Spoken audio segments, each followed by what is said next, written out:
வணக்கம் நண்பர்களே, நான் உங்கள் தேன்மொழி. என்னோட சேனலை முதல் முறையாக பார்க்குறீங்கன்னா சப்ஸ்கிரைப் பண்ணிக்கங்க. பல விவாகரத்து பிரச்சனைகளுக்கு பெண்ணின் தாயார் தான் காரணமாக இருக்காங்க. எப்படின்னு பார்க்குறீங்களா? இந்த கதையை முழுசாக கேளுங்க, உங்களுக்கு புரியும். எல்லா தாய்மார்களும் இல்லை, ஒரு சில தாய்மார்கள் அதிகமாக இருக்காங்க. அதனால தான் நிறைய ஃபேமிலியில் விவாகரத்து ஆகுது அப்படிங்கிற ஒரு சின்ன கருத்து மூலயமா இதை உங்களுக்கு சொல்கிறேன். கதையை முழுசாக கேளுங்க, அப்போ தான் உங்களுக்கு புரியும். ஒரு பொண்ணு எழுதுறா அம்மாவுக்கு. அன்புள்ள அம்மாவுக்கு, நான் 30 வயது பெண். எனக்கு ஒரு அக்காவும் அண்ணனும் உள்ளனர். அவர்களுக்கு திருமணமாகிவிட்டது. எனக்கு திருமணமாகி 3 ஆண்டுகள் ஆகிறது. 2 ஆண்டுகளுக்கு முன் கர்ப்பமானேன். 7வது மாதத்தில் குழந்தை வயிற்றிலேயே இறந்து பிறந்தது. கர்ப்ப காலத்தில் கணவரும் அவரது வீட்டினரும் என்னை சரியாக பரிசோதனைக்கு அழைத்துச் செல்லவில்லை, பொறுப்பாக கவனித்துக் கொள்ளவில்லை என்னும் குற்றம் சாட்டுகிறார் அம்மா. உடல்நிலை தேர வேண்டுமென்று என்னை தன்னுடன் அழைத்து வந்து விட்டார் அம்மா. பிறந்த வீட்டுக்கு வந்த பின் என்னை கண்ணும் கருத்துமாக கவனித்துக் கொண்டார். விரைவிலேயே உடல்நிலை சீரானது. மேலும் அத்தை, பாட்டி என உறவினர்கள் அருகிலேயே இருந்து என்னை அக்கறையுடன் பராமரித்தனர். அவ்வப்போது கணவருடன் போனில் பேசி வருவேன். உடல்நிலை நன்கு தேறிய பிறகும் என்னை கணவர் வீட்டுக்கு அனுப்பாமல் இருக்கிறார் அம்மா.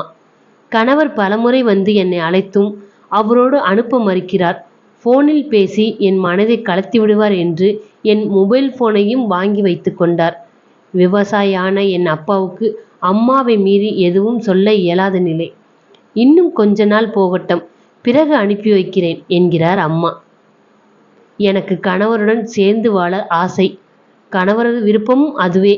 இனி என்னை நன்றாக கவனித்துக் கொள்வதாக மாமனார் மாமியார் சொல்லியும் அதை பற்றி பேசுவதையே தவிர்க்கிறார் அம்மா. என் அம்மாவுக்கு இதை எப்படி புரிய வைப்பது? இப்படிக்கு உங்கள் அன்பு மகள். மகளோட விருப்பத்தை அம்மா விருப்பம் எப்படி சொல்றாங்கன்னு பார்க்குறீங்களா?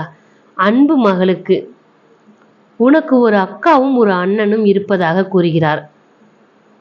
மூத்த மகள் கணவனை, மூத்த மகன் மனைவியை அம்மா எப்படி கையாள்கிறார் என்பதை கவனி. பிரிக்க பார்த்து அவர்கள் சுதாரித்து விலகி கொண்டனரா, அல்லது உன் மீது மட்டும் விசேஷ பாசம் வைத்து உன்னை மட்டும் தன்னுடன் தக்க வைக்க முயற்சிக்கிறாரா அம்மா? இப்போதெல்லாம் பல திருமணங்கள் விவாகரத்தில் முடிய மனைவியாரின் அம்மாக்களே காரணம் என ஆய்வு கூறுகிறது. 7வது மாதத்தில் குழந்தை இறந்து பிறக்க பல காரணங்கள் உள்ளன. குழந்தை மரணத்துக்கு மருத்துவ காரணங்களை தவிர்த்து கணவர் மற்றும் மாமனார் மாமியார் மீது பழி போட ஒரு நியாயமும் இல்லை. ஒருவேளை அவர்கள் பக்கம் அலட்சியம் இருந்திருந்தால் குழந்தையின் மரணம் கணவரையும் மாமனார் மாமியாரையும் மனிதளவில் பெரிய அளவில் காயப்படுத்தியிருக்கும். மௌனமாய் அழுது கொண்டிருப்பர். கணவருடன் சேர்ந்து வாழ வேண்டும் என்ற ஆசை உனக்கு இருக்கிறதல்லவா? உன் பெற்றோரிடம் தெளிவாக, அதே நேரம் ஆணித்தரமான குரலில், நான் கணவருடன் சேர்ந்து வாழ விரும்புகிறேன். குழந்தை மரணத்தில் அவர்களின் அலட்சியம் காரணமில்லை என நம்புகிறேன். அலட்சியம் இருந்திருந்தால் அதை நான் மன்னிக்கிறேன். மாமனார் மாமியார் மற்றும் கணவரை போன் பண்ணி வர சொல்லுகிறேன். அண்ணனும் அக்காவும் கூட வரட்டும். அனைவரின் முன்னிலையில் என்னை என் கணவருடன் வழி அனுப்புங்கள். வரும் அவர்களிடம் எந்த தேவையற்ற பேச்சும் வேண்டாம்.